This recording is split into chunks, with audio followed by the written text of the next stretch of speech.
to be left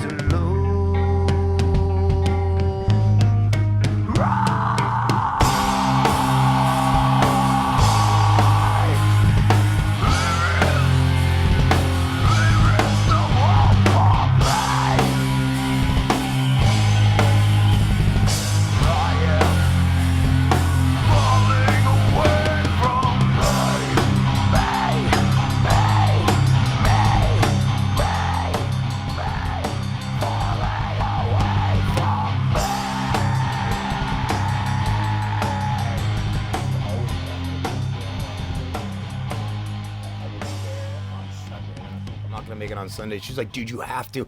I got a whole bunch of... I'm going there Monday. And that's when the threat started. Well, fucking A, man. Cheers. Cheers, my friend. Coffee, fucking Kingstree. It could be whiskey. You don't know. No, I know. Watching I know you know drink drinking. those, it makes me thirsty. You're just, it's like you should slow it down. It's like, da, da, da. Dude, it's so good. Well, I know you're not drinking because your show on Friday, I mean, shit went downhill at first. I told jokes and I maintained. But then you overcame that shit, and then the sound kind of got figured out, and so you got back into it. But so you didn't let it fuck with you. Okay. Old drunk Dennis would have had a fucking meltdown, dude. I wanted to scream at it. I wanted to run across the stage and throw my mic in the person's face that was running the sound that evening. And I will say this because I've said some shit. He texted me. I haven't texted him back. But to that person, I understand you were overwhelmed, but you should have got somebody. And that's all I'll say about that. Other than that, dude, the show was about mindful chaos. And the second irony is Part-Time Superheroes had to cancel the last show we played. Mm-hmm. So I was really looking forward just, like, hey, it's a makeup show. And right. Yeah. Also, I told Chris I was going to show him my best version of singing ever. And fucking Chuck was playing in 3 bands, right? As always. Yeah. As always. That crazy fuck. It was amazing. Oh, fuck, man. Thanks for fucking coming here. Hell yeah. Here with the Demon King. I'm on Demon King. Hell, I'm here with Zozo111. You know, It's not always about the metal. It's not always about the metal. You remember when you told me that? I told Beatles that. He caught me. I was outside of Club Millennium. I was doing the line to get in. And he's like, what's going on here? And I'm like, there's a foam party. That's right. You were all dressed up, too. No, I was like, well, it was wintertime, but I was like on shorts and a shirt and a sweater. Because we were gonna get wet inside. It was a foam party, like foam just fucking coming from everywhere. That's not where I heard it. And your lady at the time were going to something social, and I saw you, and you were all dressed up, and I come up to you, I'm like, whoa, Enzo, look at Pimpin'. And you're like, dude, it's not always. I do a bad Enzo. It's not always about the metal. Well, maybe that happened too, but from what I remember, Beatles called me doing this, outside doing the line, and he was like, "What are you doing? What are you doing, man?" And I was already drinking, and that was the line that I gave him. It's not always about the metal. And I think next time we play at Coots, Beatles, he told you what happened. Oh, that's what. And you laugh because he was like, that line is like, oh, it's not always all about metal. You know what's crazy is I think I might have been insane for a long time, dude. Because people tell me stuff all the time. I'm like, that's not at all how I remember it. First off, I wasn't mean ever. I was always nice and a gentleman. Okay, we'll stop that. So, what year did we meet? Whoa, let's see. It had to be we were active in 2005, right? So 2005. It had to be right. I graduated from 2005. I met Brian. We played throughout the summer on this little cover band project. And after the guitar player moved away, that's when we started Murder's Justice, and that's when we started looking for a vocalist, and that's how we met you. Remember, it's Al's fault. Al is the one that said this guy would be good for your band. I want to point it out. Not that I was desperate for a band, and he's like, dude, he's seen me playing Hate Slave and thought I was crazy. It was like, these guys need a singer like you. So thanks, Al. Yeah, I mean, I just remember back when MySpace was a thing, we were. We opened a page and we put in the ads on there, and then Al mentioned you, and I think you messaged us through MySpace. Mm-hmm. And then you came to our audition, and I mean, first audition, we were like fuck yeah, dude, let's fucking do it. We didn't even try to audition anybody else. So cool. You guys. I had accidentally fucked my hair up. Remember, I had the pink bangs because I tried to dye them red, so I show up. With, and you guys were skating. I could hear it outside. You guys were just skating around the greenhouses there. It was so cool. I was like, all right. We used to practice at a greenhouse. Our bass players' parents used. Well, I don't know if they still have it. I mean, if they still own it, but the Green Connection right there on Gamble. Best. I mean, dude, during Christmas season. So festive and piney. But he was miserable playing there, like humid as shit, dude.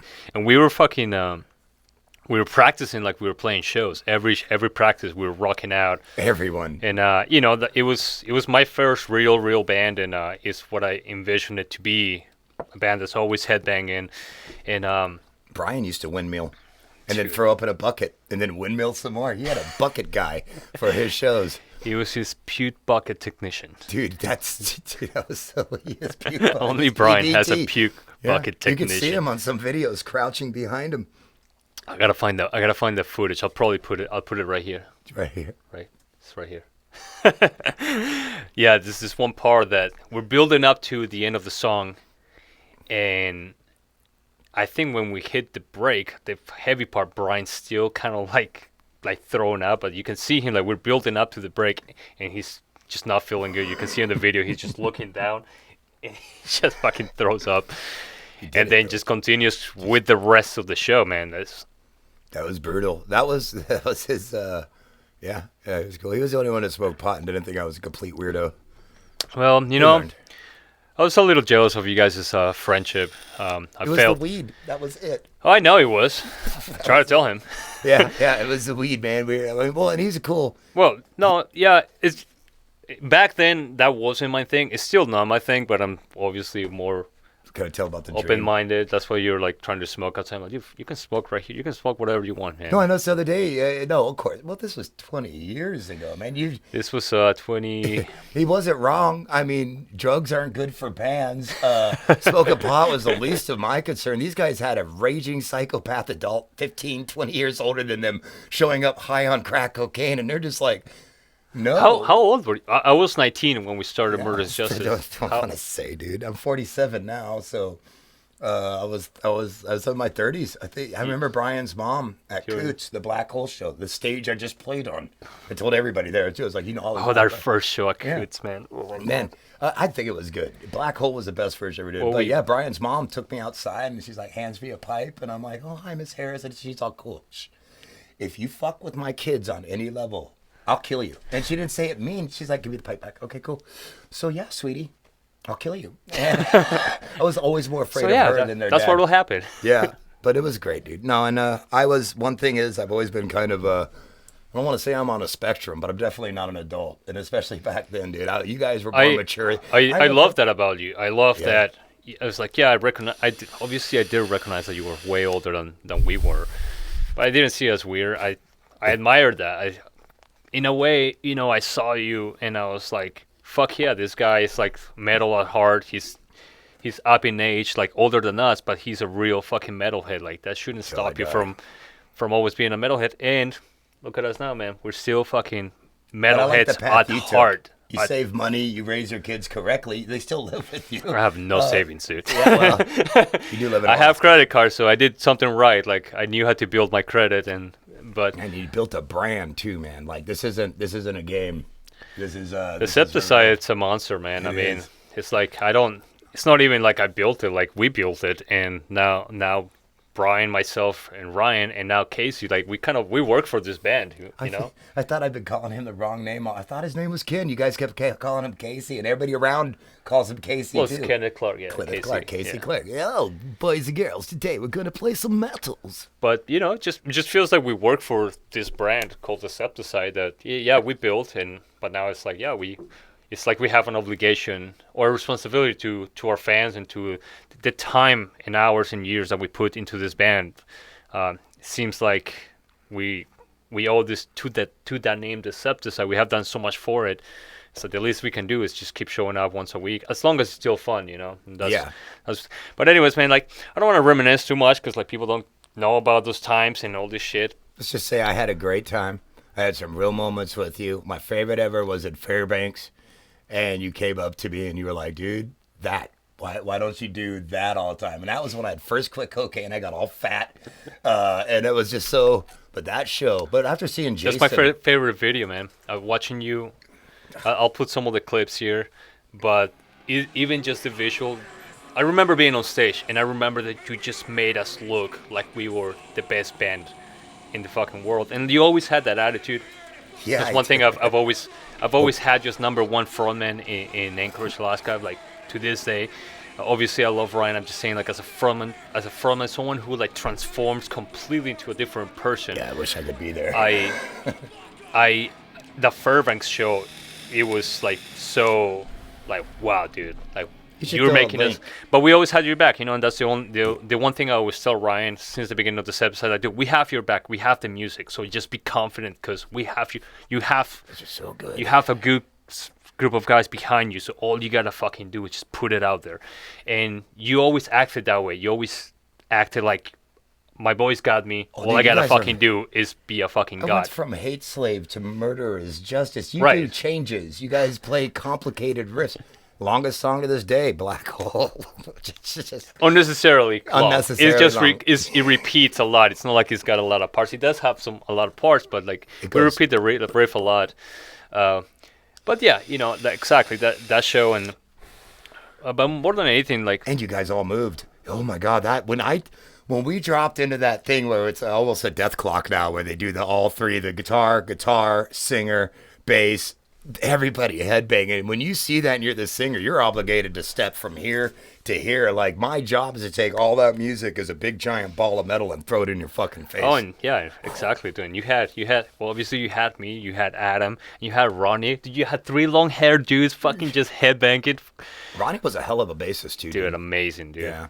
To this day, man, it's like fuck. Murder is justice, dude. Murder is justice, man. Yeah, look at that shit. I pulled this one out of the fucking vault, man. My first merch ever.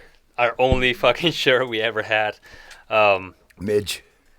So, how did you exactly become a vocalist? I know you play bass. Did you play bass before? No, first, I play bass. Did you to just this learn day it along by the way? myself. I play with myself, and I used to sing. My very first show was in Sutton, Alaska, in the one bar they have, to two very angry old men who had kept yelling the whole time to shut the fuck up. And I didn't even drink back then, because I didn't drink till I was 28. So I went up there sober and played my made-up songs, and then kind of cried a little bit. It was like, I'm never doing that again.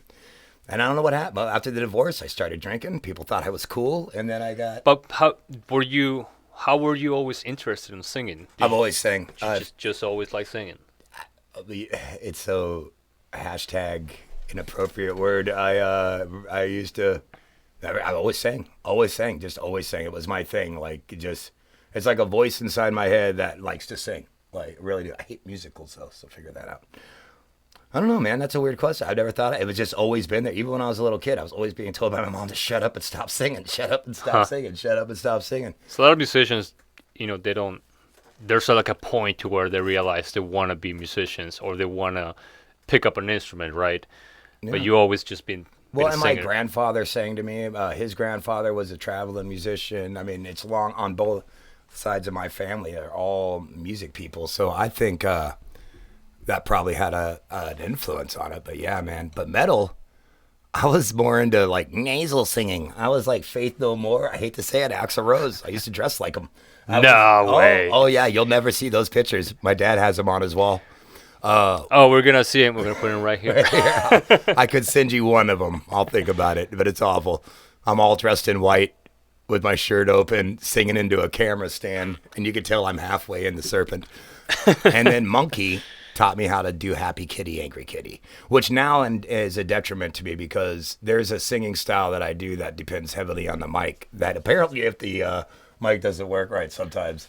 But no, the meow versus meow, that sort of, I have no voice right now at all. I went out the next night after that show and I fucking sang for about 3 hours straight. Yeah. Hamster sandwich, my boys, my son plays drums. Anyways, I digress. No, man. And music's it's always like, I was always that person, listening to the same song over and over and over again and singing it and emulating it and crying with it and fucking any emotion in my life could be tied to it. And I've been writing since I was 6. Like, my mom has stories and books that I've written out in songs and shit and nursery rhymes. There was my rap period where I used to rap. And your mom, always supportive of your career as a singer. 68 years old. You know, seeing her at Coots was so cool, man. I tried to give her a hug. She was like, that was fake. You don't even like me. I'm like, I don't even know you. I just know that you're Dennis's mom, and I admire the fact that you're here, like supporting your son. That's at the age of like 65 or whatever. 68. Sorry. Yeah. And that was really fucking cool, man. And back in Murder's Justice, I don't remember seeing her very often, but I mean, I know that she's been to a few, and I've just seen her online commenting on your stuff and always like supporting your podcast, every band that you've been in, and so how like what does that mean to you? Like all the support from beginning to today, and beyond. I don't know, man. I know I'm a mama's boy, I guess. I found that out when I went for 2 years without seeing her. Or any of you, actually. Yeah. But my mom, dude, yeah, she's always been, we fought viciously and horribly, but it wouldn't matter. It was like, she always has my back. And she's sincere. I don't bullshit people or lie to them because my mom never bullshitted me or lied to me. But even when I'm in any level, she calls me a pussy, is like, get it. Go do it, dude. You could do it. I know you could do it. You're the only one who doesn't think you could do it. And she's the only one allowed to talk to me that way. Right? But she'll also be like, well, that fucking sucked. Like, what was that? Yeah, oh no, it's a good idea. Go do another line of cocaine, dummy. Maybe you could just, mime your whole show. And yeah, so it's a support system that's, I don't know. And she watches all my shit, and everything I still do is to impress my mom. But when she's gone, dude, I know she'll be there. So that's awesome, man. Yeah, that is really cool. I also quit drinking not for my mom, but I have a support system that a lot of people don't get. So before we get to the drinking part, because I'm really curious how that happened. I mean, I only know the version of Dennis that drinks and gets kicked out of the bars. Yeah, this is ROTT. Dennis is dead, guys. I want you to know that. I'm going to probably be introduced here as Dennis Reid, but I've worked really hard the last 2.5 years to kill that son of a bitch. So I'm ROTT. Mr. ROTT. I'm going to steal that from Boobs. Why can't I be Boobs? That's my thing this week. Why can't I be Boobs? That talented fuck. Motherfucker. So talented, dude. Smart and talented. The way he's doing it. He's just... Sometimes I feel like he's wasting time. Like, dude, you should be, I don't know, big fucking stages and I don't. Anyways, he'll get there. Yeah, I mean, I love you, Boobs. Yeah, obviously, I mean this with all the love in the world, man. Yeah, I just think, dumbfounded. I just think he's so fucking talented, man. He could go anywhere. Yeah, absolutely. But so when we met you were kind of on drugs. I wasn't really, I was pretty bad at it. Like now, like with all the years of like being in the music scene around a lot of people, I can tell who's on something. I can tell when somebody's fucking just, off or whatever. I could never fucking tell because that was pretty new for me too, man. Like, I mean, it really was. So 2 years later, when we break up the band, you're like, oh, and I was on coke the whole time. you just took a dig at me. You just had to say it to fucking piss me off. Yeah. We kind of ended up in bad terms. We did end in bad terms. But I was like, I don't know, man. I guess I thought maybe you were just drunk, but there were some bizarre moments on stage, and and you would just throw yourself on the fucking floor and like start screaming, and just like you would scream until you were completely blow out your voice. Like, yeah, it was a hard lesson to learn too. That is just technique, and that's the drugs going too far. What can I say? This whole goal. All right, everybody knows I'm a frontman. Even the other night, I dropped on my back. I got angry. I tried to do it. I tried to push it. It wasn't working, but I did it. That's easy for me to be a freak. People have been laughing at me my whole life. I wanted to prove to Alaska one last mic drop. Hey guys, look, I can actually sing. Now I have to do it in my new band, but I wanted to see, be like, these old songs, they're all irrelevant now. Chris Barton doesn't want to do any of it anymore. He wants to take Machine Corpse to a whole new level. Mm-hmm. Respect.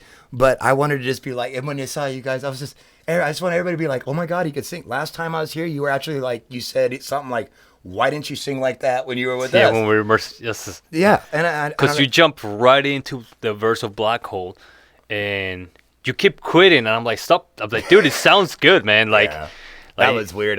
Dude, Enzo, I look up to you so much, and I have such a weird thing of like with Ryan too, because I remember when we did your birthday party, and I know this is all in the past, but it's connections. I know that. That's why we play Murder's Justice League. We played like 2 songs or maybe 1 song.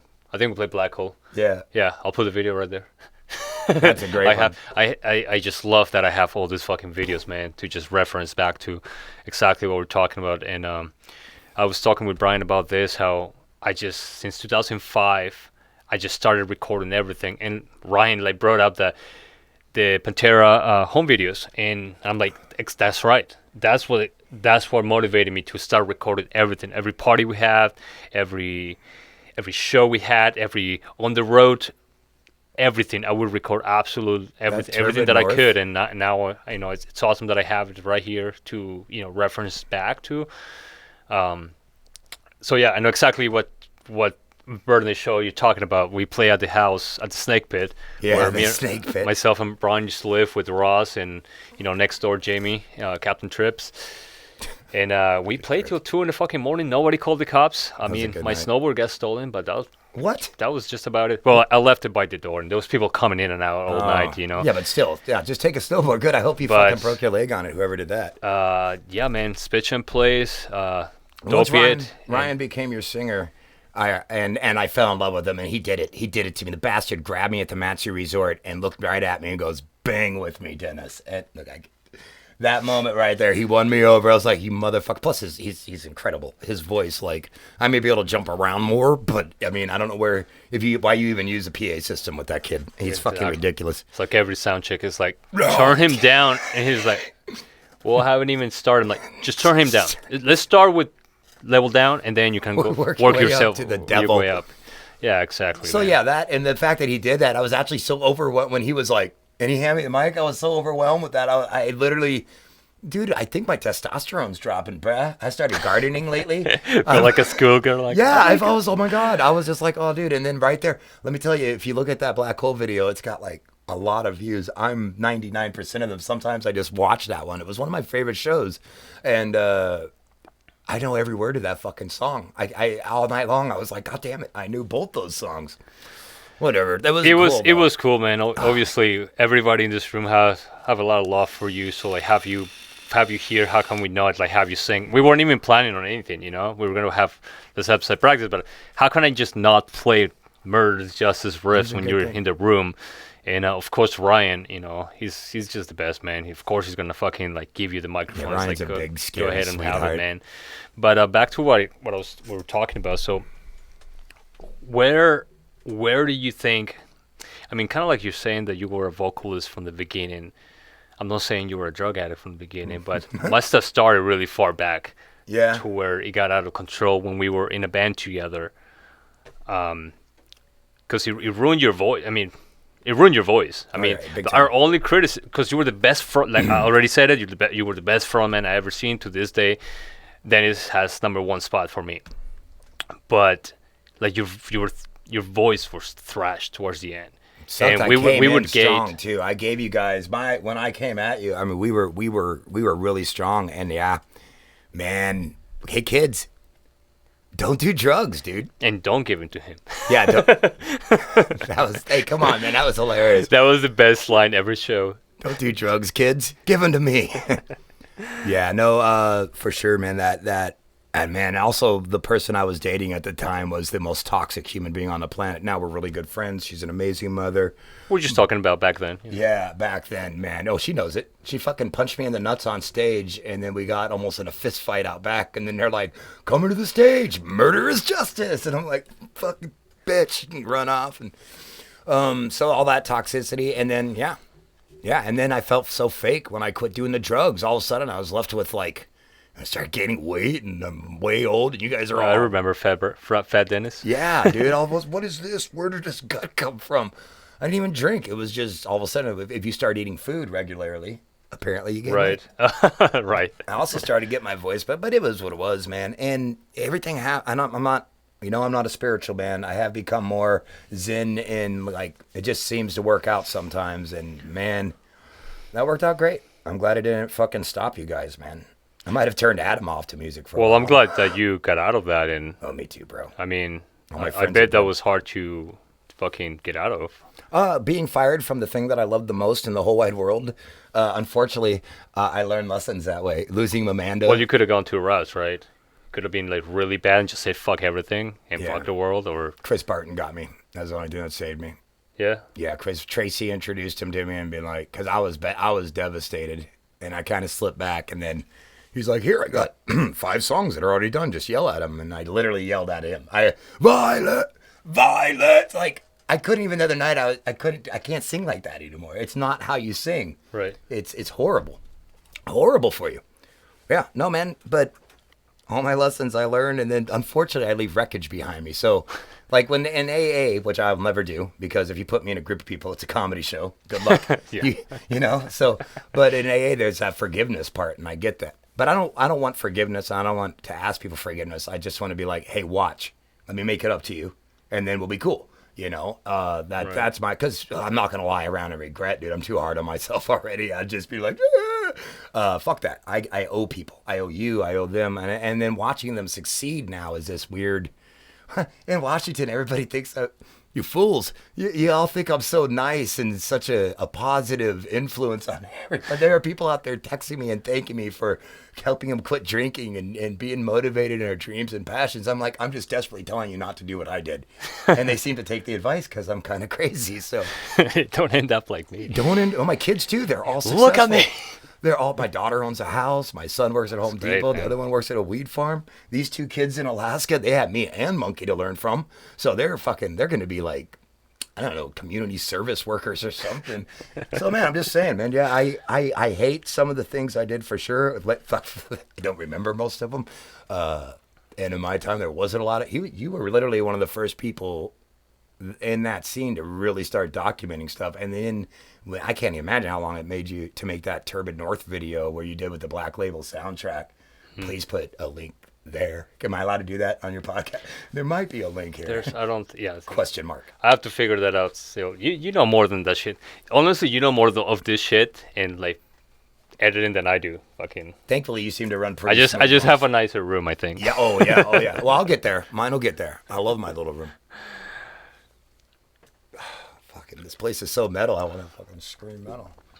But of all the bands that you've been, man, like what are your favorite shows if you had?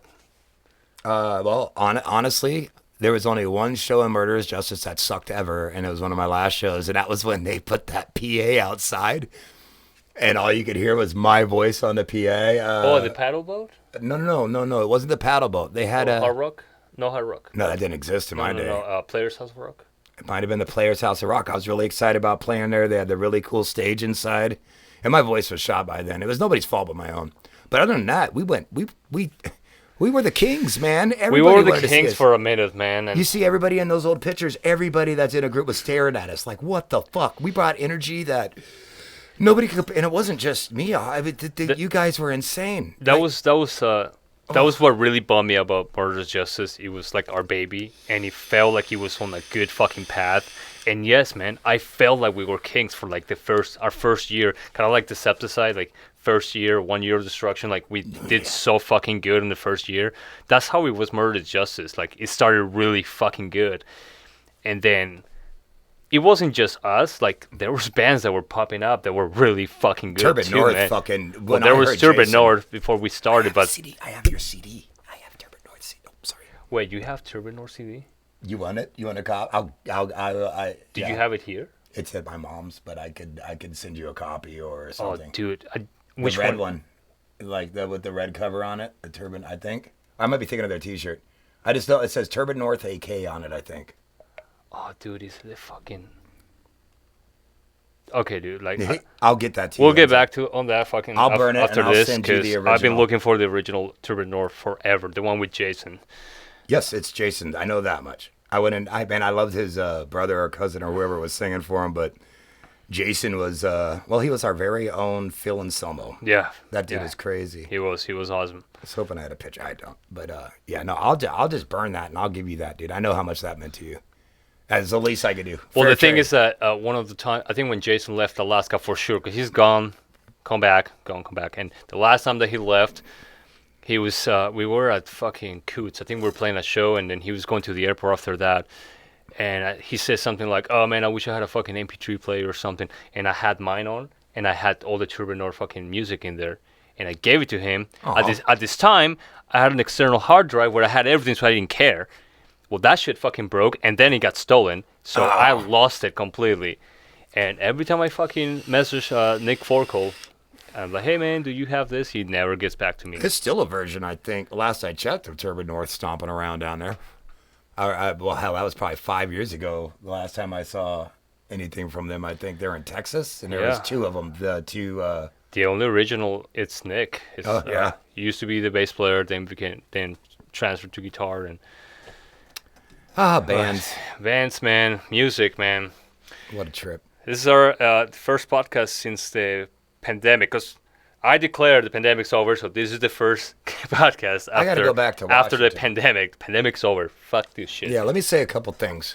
Alaska, as per usual, you handled things properly. And I looked at all your numbers, and it was like coronavirus, and you guys are like, fuck you. And it just goes, I could see why y'all weren't that concerned about it. Also, you travel differently amongst yourselves. Where I'm at, Right. You got Navy ships coming in, people going on the I-95. But everybody's such pussies. It's not an option. Here, your signs say, hey, dummy, if you're sick, don't come into my store. If you're sick, wear a mask, you know, that versus if you come anywhere near the fucking front of our door without a mask on, we will call the goddamn police on you. And also, you're a piece of shit socialist. It just, wait, I get my things confused. I'm just saying it's so dumb. So when I'm going back there now, I'm going to tell everybody to shut the fuck up. Plus, I'm vaccinated. So I got 5G and I'm a zombie. Suck it. You pussies, dude. No, and it took 3 days of being here, but I was like, those liberal fucking maggots. I'm Alaskan. So, I listened to a few of your podcasts, and Don't take any of those against me. yes, I will.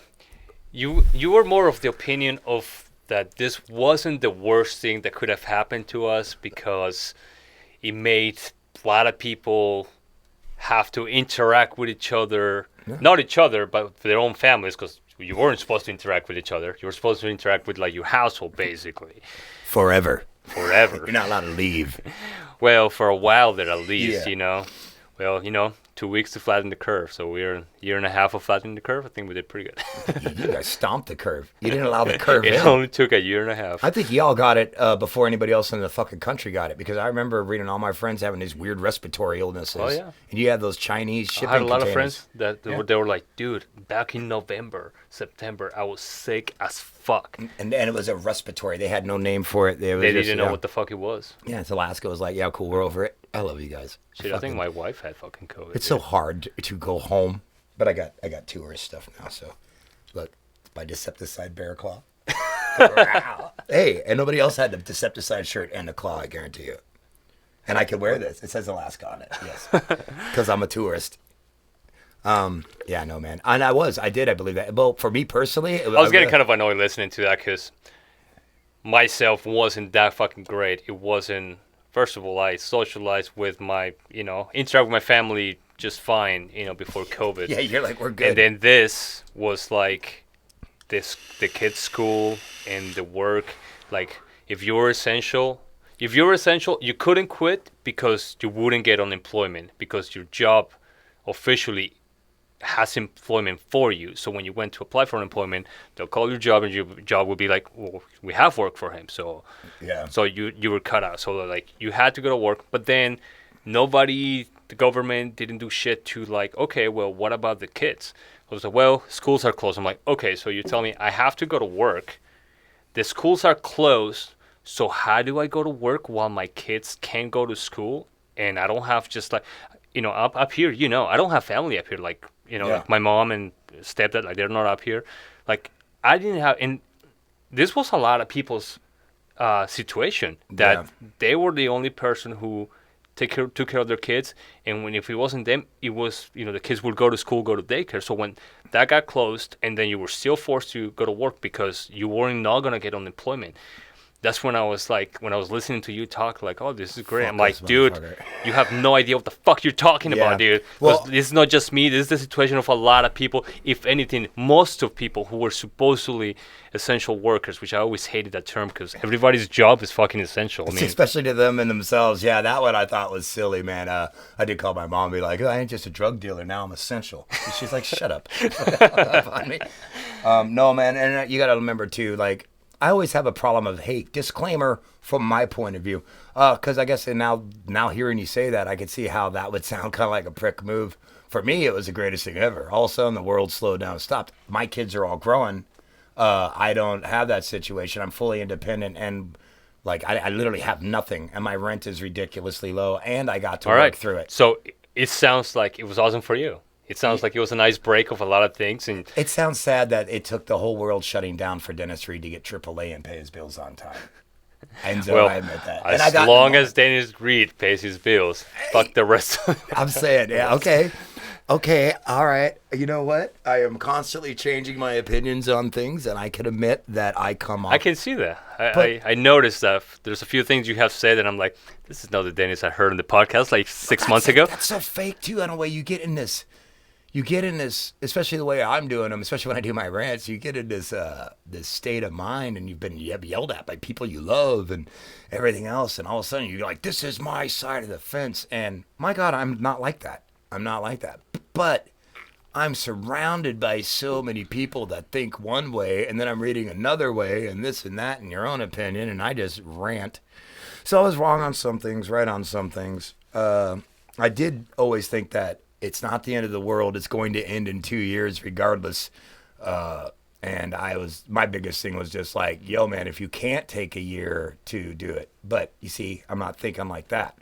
You know, to me, it wasn't a big deal because it didn't change my life at all. Matter of fact, it made it kind of easier. I was, at the time it happened, I was living in my truck. So for me, the whole world shutting down. I was like, cool, man, I'm kind of up there right now.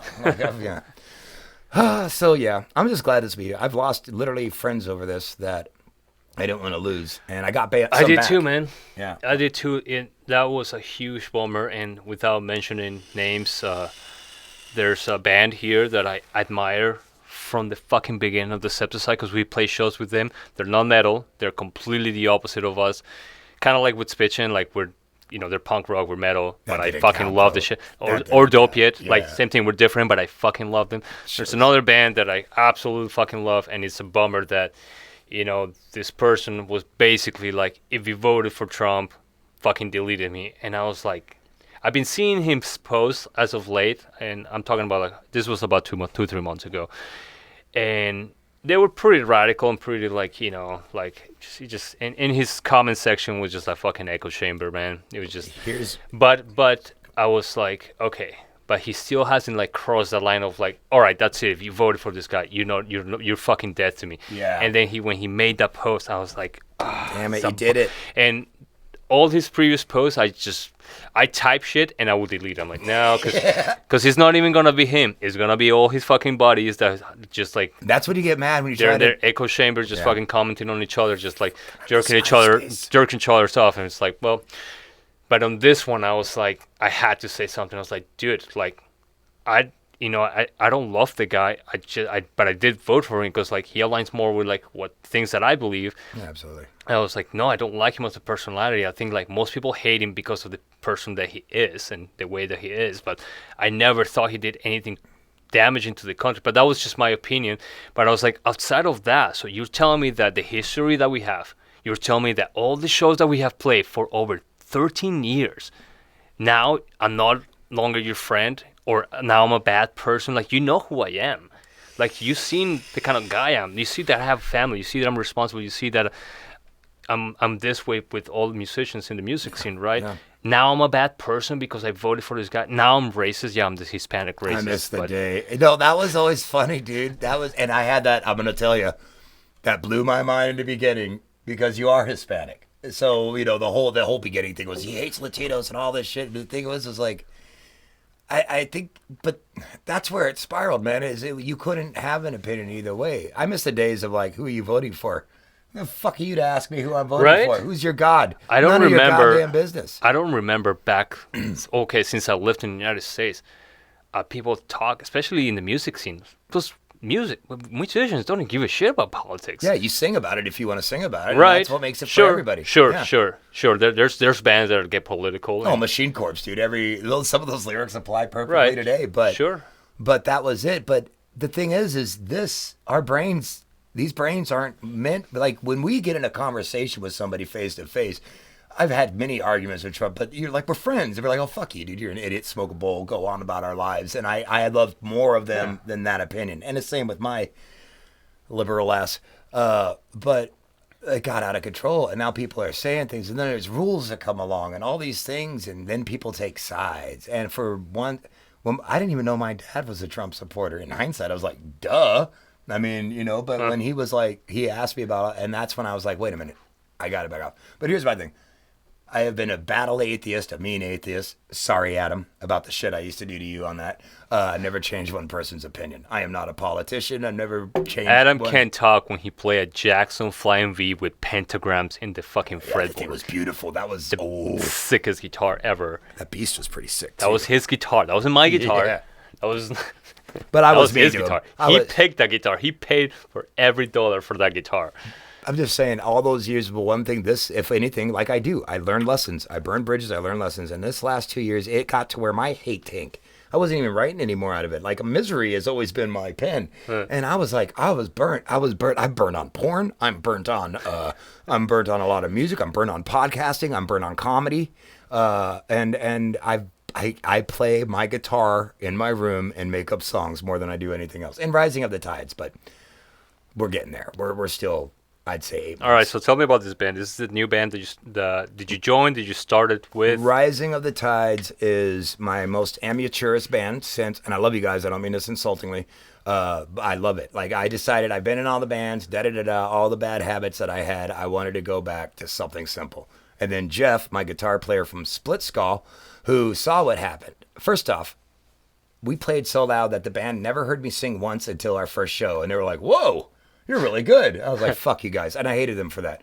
Also, I just been diagnosed with this, and I was drinking 2 fifths a day of tequila so you don't get diabetes. Agave doesn't process the sugar. All my friends were getting diabetes. Dennis, smart. No, tequila's bad for you. Don't drink that. Yeah, they were. I hated that band. I quit that band, and then Jeff came to me later and was like, "Dude, you've quit drinking." He's a 6'6" fucking giant man. He was the only one that had the balls in the last band to tell me, which is when I quit drinking the first time, that I don't like you when you drink. You're an asshole. So he's big enough to be honest with me. I think is what it was. He wasn't worried about me being crazy. He was like, "I'll smash you, little man. I'm a linebacker." And he just grabbed me one day and was like, "Dude." So. And we got together. I don't even remember. Oh, they had a band called the Knights of the Golden Grommet, which is about peeing on people. It was a joke band. They sang about bags of wine. And then their singer, Nick, I guess just kind of spaced. They're like, well, Brandon just learned the drums. He's getting better. And Jeff writes riffs. So we got together. Amateur. Amateur. Like, this is his second band ever. He's probably got less than 10 shows on him. And since I don't drink, I actually do weird things now where I sit there and I let them play. I did bring up the whiteboard. I learned that from Turbid North. When we walked in, I'm like, how are you so organized? And I remember they turned and looked and they go, whiteboard. But their whole room was a whiteboard. And music teachers for parents and stuff. I've always believed in the whiteboard. Write it down, because then you avoid conversations like, how many times is the riff? Times 4. It's right there on the whiteboard, bro. So I don't know what I was rambling about. But yeah, we got together and we could practice once a month on Tuesday. Right on. Yeah, we had 5-6 songs before I finished the lyrics. Jeff wanted to drop the last 3. He wasn't feeling it. That is the awesomest thing that ever happened. They know all my words, and they have a level of respect and love for me. Especially, boy, guys who got motivated. They saw me go into this studio. They saw me go into Chuck Shumway's studio. They saw me go into Chris's studio. And I think they kind of understand maybe where I come from now. Right. Like, I started out in garages too. And we're literally in a garage now. And it's so casual. I don't get mad and drunk and yell at them, which I've been fired. Look, if you're the guy that goes in the bar and gets kicked out every time because you start a fight, I've been fired from the band I started, and then the next band, and then the third band. I think I fired myself from Weed and Whiskey. I can't remember. No, fucking, I'm fired. I'm fired. Fuck this. So, I don't ever want to be fired again from it. I want to do this. I'm also almost 50 years old, so I'm heading into my hobo gym years. I don't want to be that guy you see, like the bass player for Napalm. I hope that I have your fucking energy at the fucking age. Dude, you take care of yourself. I mean, it's so cool to watch. One thing Enzo said to me, yeah, that's that. That could go away like that. I'm just saying. That's fucking I weigh 250 pounds, Enzo. I saw that commercial for the thing that helps you put your socks on, and I considered it. And then I went and started hiking with ROTT, Like, dude, I like to be able to see my toes. You don't see the toes, and you're like, there's nothing. Drat, I'm a girl. Yeah, I think pretty soon I'm gonna have to start figuring something else, figuring out a routine or something, because all this drinking is kind of catching up with me. Yeah, and your dad though, and you work full time, and it's like I'm gonna get up and before I go to my 8 to 10 hour shift, I'm gonna do a bunch of workouts. You ain't got time for that. You're a dad, man. You're a full time. No, dude, that's why. Like when we started Murders Justice, we used to practice 3 times a week. I can't even imagine right now coming to this room 3 times a week and play the way that we fucking used to. It's too much work, man. Yeah, but when we got we on had stage, all the energy. We had not only we had the energy, man. We had ambition, man. We had fucking drive, man. We had fucking plans, dude. So we wanted to be the heaviest band, not just heavy, but we wanted to be the most metal band there. That included the sound, the songs, and the fucking look, and that included head banging from beginning to end. And we would fucking practice that at band practice. Our cardio, basically, for doing the show. Exactly. Because when you don't fucking play for months and months and months, and then you go back to practice, but you take it easy, and then you have a show, dude, good luck with the fucking bangover the next day, because you're gonna be sore. Dude, I practice very gently with Chris for Machine Corps. We practiced to where like I'd be like, dude, I really like this riff when you play it, like in his house. Right. At Chuck's, of course, full blast. But I was so focused on sound. This is why irony is a precious whore. Fuck you, Facebook. Because I was like, You can't say whore on Facebook? I said irony is a whore, and I got flagged for bullying again. I saw like you just saying irony is fucking... I said I wanted to prove to everybody that this was my best. And then Facebook said, oh, we got it wrong.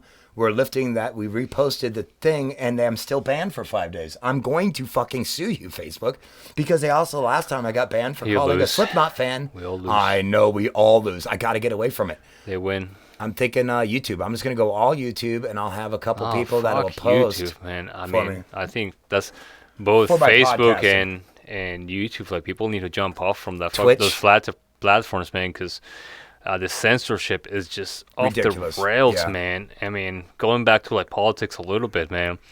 It's like politics and religion and opinions. Well, what aren't people angry about these days? I think somebody got a fist fight over pineapple on pizza.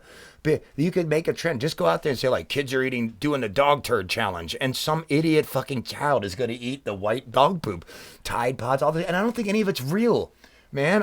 It is real. Dude. Well, but like, I think one person does something, and then it takes off, and all of a sudden it becomes a thing. But it wasn't really a thing until it becomes. I just wonder, like, who are these people that try to cancel other people? Like, it's like I get that there's always someone who's going to be like, oh, this person shouldn't be allowed to say this. Okay, I get it. You're always going to have those Karens.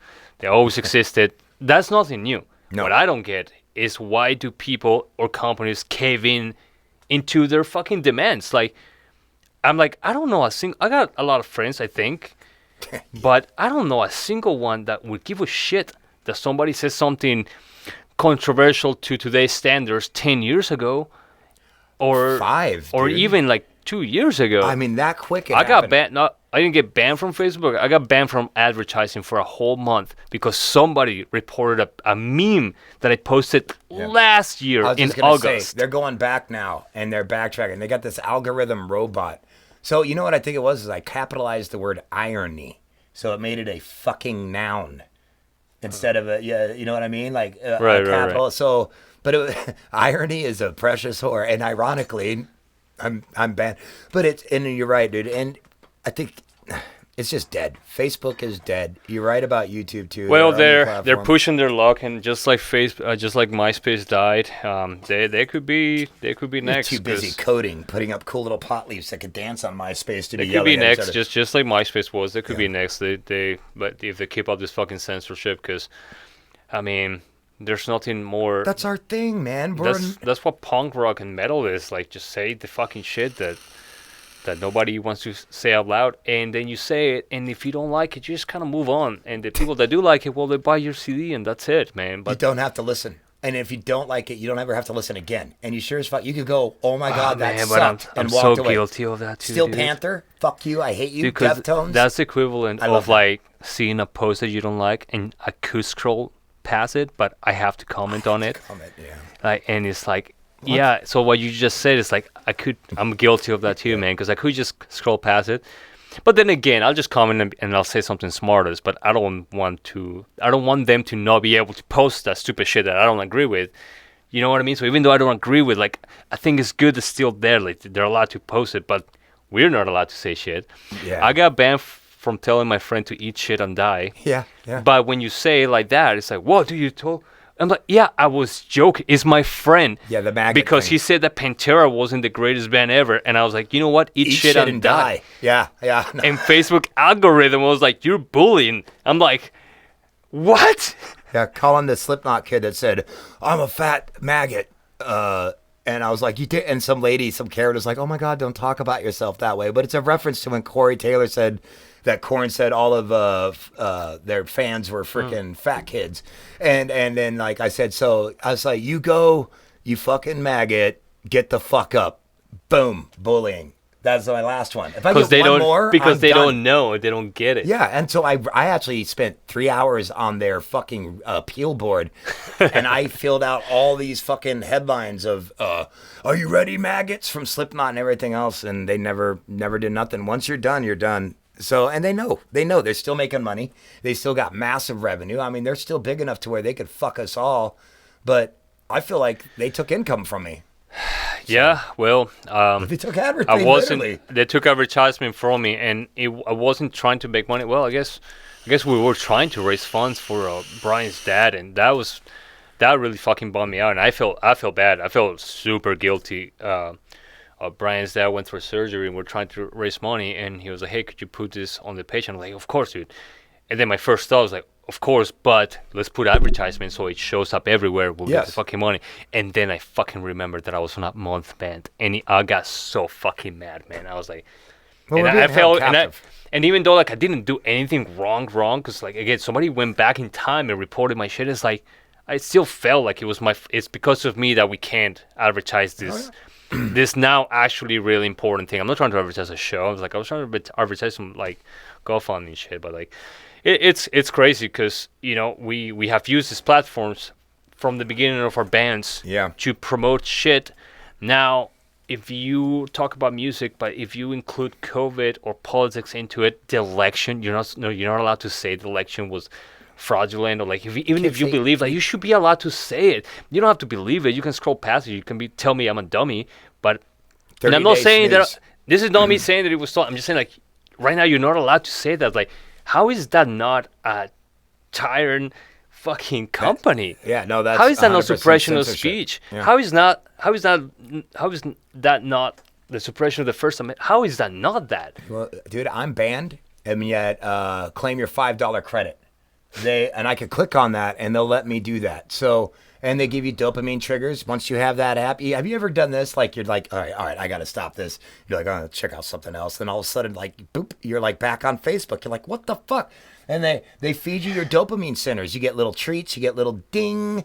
You get a little comment. You get to act, and it's drugs. And It's a drug. Dude, this is like my crack dealer saying you can't buy crack. So fuck you, Facebook. All the drugs that you've done, this is the worst, man. I would agree. You'll take more of your time. It stress you out for no fucking good reason. Emotional investment, man. Emotional investment. I don't think, because we're still primates in a way. We don't think like. I used to look at your phone tells you how much time you spend on social media. I can't do it anymore because I feel so pathetic, dude. I tried several times to take my Facebook app off, and then I'm like, but wait, my Messenger, I need that to, and then you're back, bro. You're like, fuck, no, but what if? Oh, yeah, I just need a fix. I just need a scroll. I can put them on 30-day snooze. I don't even care. Hey, 30-day snooze is the shit, dude. I've had some people where I'm just like, I'll see how you are in a couple days. Oh, you've calmed down. Cool. Baby pictures. Also, Facebook's rape in a way, dude. Hashtag rape. I mean, like, I'm scrolling, like, oh, there's my mom with her new dog. That's cool. Oh, another word you can say on Facebook. And then, oh, my friend's mom has cancer and is going to die. That's in me now. And I'm like, unlike sad face, I've just, the most horrible thing happening in your life. And I blatantly just like, well, I've got to say something. Now I've read it. I can't be like, right. You know, I was like, that's fucking horrible. I was having a good time. And now I'm like, and then your ability to scroll past that, you've just scrolled somebody's life right off of the part. You're just like, crazy, right? That is wrong, man. Well, it's kind of like the vacation I was on a 3-week vacation. I was in Arizona and California, And when we were at the show on Friday, so many people were like, "Dude, your vacation looked awesome," and it's like it was the purpose. I didn't post pictures. I put it on my history so that it would get deleted. So whoever's really my friend is gonna really like spend the time to take a look at it, right? Right. And it was cool, and it was also like a little creepy. It was like everybody's like, "Dude, that looked awesome." When you guys went here and went there, I was like, "Whoa, dude!" Like, yeah, thanks, man. But you know me, I keep a really short list of friends. Like, I'm not like Ryan who accepts everybody on Facebook. Like, I make sure I accept people that I have known and I have conversations with. So, I'm starting a new one. I'm going to get a new email. I'm going to start a new one. All 1,126 of my friends are gone because you know what? 50 of them are bands. A couple of them are just high school acquaintances or people that I don't care. I don't care about your families. I don't care about what you do. I could do without you. And honestly, I need to get my headspace back because I'm running out of time. Don't you get hateful on Facebook when you see people like posting a lot of shit? Like, and in my head, I'm like, dude, you're not that interesting. And I'm like, why am I getting mad at this person just giving updates like they're in a fucking reality show? Yeah. I get mad at that. Why do I get mad at that? I shouldn't get mad. because it's real now to us. It's as real as a friend of yours. I don't know how to describe it, but it's not right. And I know that I keep getting drawn back to it, and that's addiction. I mean, you got to think of these fuckers that went to school to figure out how to manipulate us. In the 50s, this is called subliminal messaging. They did figure it out, dude. Yeah, they don't even subliminalize anymore. Ding. What? Ooh, what's that? Shit, yeah. Fuck my phone. Yeah. Ding. Dude, like, luckily my phone like has such a thick fucking case. I never have it on sound. It's always on vibrate. And that case, I can never feel it. So that I think it's a good thing. That way I'm not checking my phone constantly. Yeah, it's just another habit we have to break. Hey, man, a good solar flare. All right, so we got a pandemic that took us down. Can you imagine what a solar flare would do if they shut us down? It would be chaos. Dude. All the toilet paper would be gone again. I'm just glad I don't live America. where you live. No, you are glad. Well, yes, thankfully where I live in Bremerton is like Wasilla and Seward had a baby with giant military boats in it. We have the Moth Fleet. I mean, dude, it's pretty cool. Right across from one pot shop, there is aircraft carriers. So they had a meth baby. Yeah, exactly. Well, and they're all still wandering. All the meth babies are out there. Dude, they're like ravens. At 7-Eleven or Little Caesars throws away their pizzas every night. All these tweakers, I watch it from my window at the store, come out. I don't know they're like ravens. They come out. The pizza guy's like, oh, God, here. Giving them. And they're tweakers. You're not going to eat the pizza. You just wake up the next morning, there's pizza everywhere. Oh, Bremerton. Yeah. Hey, man, don't leave Alaska, guys. I got reasons for it. And hopefully it'll come true. If you do, go to Arizona. That's where I'm going, dude. Arizona, Texas, I'd go there, but I think they're going to stop letting people in here pretty soon. There was a massive exodus to Texas, and Texas is like, get the fuck out. It's starting to get crowded out there. No, Arizona was beautiful. I would definitely live there, and of course, that would be the end of this band, but sorry, guys. I mean, eventually I'm going to be really old. I mean, I'm old, but eventually I'm going to be really fucking old. I'm going to get really fucking tired of this heat, man. You even in your, you got to be 32, 33? 35. Plus 2 kids, so I'm 45. 42. I'd say 42 because your kids are awesome and you got girls, right? Yeah, they're a little easier. Okay, 49. Well, they're a little easier now. Now, yeah. So in 2 years, I'll gain 6 more years. Mm-hmm. This is all gray. In 2 years, all gray. We're going to call him the wizard. You notice how I still don't have grays? I have like 1 or 2 in my head, but like in my beard, not really many. Down there I found 1, 43. But I was like, oh no. All right. It's like just 1. Manscaped. Manscaped.com. Manscaped. No, it's sponsored. Yeah, no, no, I'm afraid to date now because everybody's always talking about all that shit, and I'm like, man, I got a little fro pick down there, dude. I don't maintain. All right, dude, we're hitting an hour here, and these things are gonna turn off. All right, fucking good catching up, brother. It was, man, and I'm so proud of you guys. And man, we're definitely for sure proud of you, man. It was good having you here. Good seeing you. You're doing well. Oh, yeah. You look healthy. You look like you're on a good fucking path, and thanks, man. You know everything that I've known. You've gone through your life. The experiences that we had together playing, sharing the stage for 2 years straight, man. We had some great shows. I was telling my wife that one thing I love about Murder's Justice, we didn't play in Anchorage, actually. We've played more outside of Anchorage than in Anchorage. We play in Anchorage, like at Vito's always. Sure, we were there every weekend, but we would go to Fairbanks, we would go to Wasilla, Palmer, We'll go to Soldan Kenai.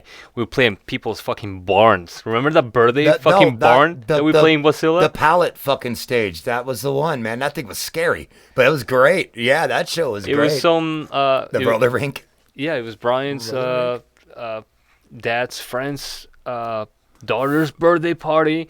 Fairbanks, and they set it up a stage for us for the Fairbanks show, man. We went there with Scott, with Adam's dad. He drove us there, and just that very first show when Vince was still a bass player, and that motherfucker took a plane. Like we drove, that's right, and his mom wouldn't let him fucking ride with us, and he didn't really want to either. He didn't want to suck up the fucking 8-hour drive. Yeah. So that fucker guy took a fucking plane. And we still made it before he did. Yeah, his plane was fucking late. Yeah, that's right. We were in Fairbanks before he even made it. Like he was supposed to be there 3 hours earlier than us. Whole road trip up, man. Because I drove with Brian. Our road trips were the best. I mean, that's some of my best memories with Murder Justice. And it was one thing that Decepticide, even to this day, doesn't really have. And I always wish we could have done that, because in Murder Justice we did it all the time. I think it's about to be different. I do one thing about this reset, and hell, gee, what has Decepticide done for a year? Just gotten tighter, and a lot of people in bands. I'm hoping, and of course, you guys are the kings, so you get to step out of there. And with this new band, Chuck's coming in, which is not the same genre at all. They're going to be doing. I like those guys. Oh my god, so good. That Mags kid. I hate you for being young. I hate you for being good. And oh my god, dude, keep it up, bro. I didn't know who he was. I mean, I saw him, walking around the venue, and he was talking to me about commenting about the sound. I was like, oh, what the fuck's going on? I'm like, I don't know, dude. I don't know who you are. But then I see him on stage. I'm like, oh, that's the kid that was fucking okay. And yeah, dude was fucking good, man. I like that you have one of your biggest fans in the world got to actually be in your band someday, dude. That's got to be like a fucking Jason Newsted. Well, that's cool, and it's kind of fucking annoying because I love that. Having a guy like that is obviously committed, is obviously excited, so you want that. Because we auditioned guys that were like, oh yeah, I'll try out, and they weren't good. They're like, oh, just give me time, I'll give it. I'm like, dude, you don't even sound like you don't even know what you have to do to like really fucking get this shit. But they didn't sound like they fucking were excited. Casey, man, obviously we've known he's been a fan, and I always know that he could handle it. It just is he musically trained? Well, he is black, so he's naturally good at bass. He didn't have to buy the bass. It was downstairs. It was in the downstairs. It was in the basement. No, I was watching him on the songs that he didn't know that you guys are playing, but he was able to stick a rudimentary. Because he's a real bass player. He knows how to jump in as long as he knows what key we're playing. Doing your shit, and he's like. But he'll get there. I have no doubt. And no, look at him. He'll get there. Look at his pouty face. He's trying so hard to be metal. You can tell he wants to do a shit-eating grin right there. He's like, "This is my metal face." You hear grinning on like an Undertaker. Oh man. Woo. Anyways, man. All right, brother. I love you, man. I love you too, man. Good seeing you. Decepticide. You guys. Rising of the Tides. Thank you for watching this shit again. I'll try to get back into it. I was kind of like discouraged as of late, but I'll try to get back into this podcast. Thank you guys for watching. Any links? Please go to YouTube and subscribe to my stupid ROTTcast 2.0 channel. Check out the playlist. You can check out, there's a whole playlist of all my old bands. There's comedy and all that stuff. I'm not in it.